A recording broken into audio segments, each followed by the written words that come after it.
আসসালামু আলাইকুম guys. Ashraf blog চ্যানেলের সবাইকে স্বাগত। দূরে এবং কাছে, দেশ এবং প্রবাস থেকে যে যেখান থেকে আমার এই ভিডিওটি দেখতেছেন, সবাইকে আশরাফ ব্লগ চ্যানেলের পক্ষ হতে আন্তরিক শুভেচ্ছা অভিনন্দন।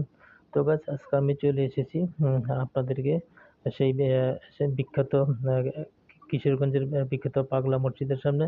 তো বন্ধুরা, আপনারা দেখতে পাচ্ছেন, আমি আপনাদেরকে দেখাচ্ছি সেই বিখ্যাত কিশোরগঞ্জের পাগলা মসজিদ, যেই মসজিদে প্রতি সপ্তাহে মানুষ বিভিন্ন দূর দূরান্ত থেকে এসে এখানে জুম্মার নামাজ আদায় করে, এবং যার যার কিছু মান্যত আছে, অর্থাৎ ওই মসজিদের ভিতরে এমন একটি বক্স আছে, যেখানে হাজার হাজার টাকা আপনার স্বর্ণের অলংকার, গয়নাগাটি, অনেক কিছু মানুষে দান খয়রাত করে। অর্থাৎ মানুষে বিভিন্ন জায়গা থেকে আসে, অনেকে নিয়ত করে। তো লোকমুখে শোনা যাচ্ছে যে এখানে অনেকের মান্যত নাকি পূরণ হয়। তো বন্ধুরা, আজকে আমি আপনাদেরকে দেখাচ্ছি যে সেই কিশোরগঞ্জের পাগলা মসজিদ, যার নাম চতুর্দিকে ছড়িয়েছে সবার মুখে মুখে। অনেকে হয়তো এখানে যেতে পারছেন না, বা উম, উম, যাওয়ার সুযোগ হয় না, তাই আমি আপনাদেরকে দেখাচ্ছি ভিডিওর মাধ্যমে কিশোরগঞ্জের সেই পাগলা মসজিদ দেখতে কেমন।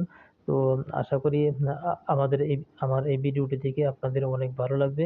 তো বন্ধুরা, যারা যারা নতুন দেখতেছেন আমার এই ভিডিওটি, সকলের প্রতি অনুরোধ রইল একটি লাইক দিয়ে ভিডিওটি দেখে আরম্ভ করবেন। আর পুরাতন বন্ধুরা যারা আমার এই ভিডিওটি দেখতেছেন, সবাইকে আন্তরিক শুভেচ্ছা অভিনন্দন। তো বন্ধুরা, দেখুন, আজকে আমি আপনাদেরকে নিয়ে আসছি সেই কিশোরগঞ্জের পাগলা মসজিদের সামনে।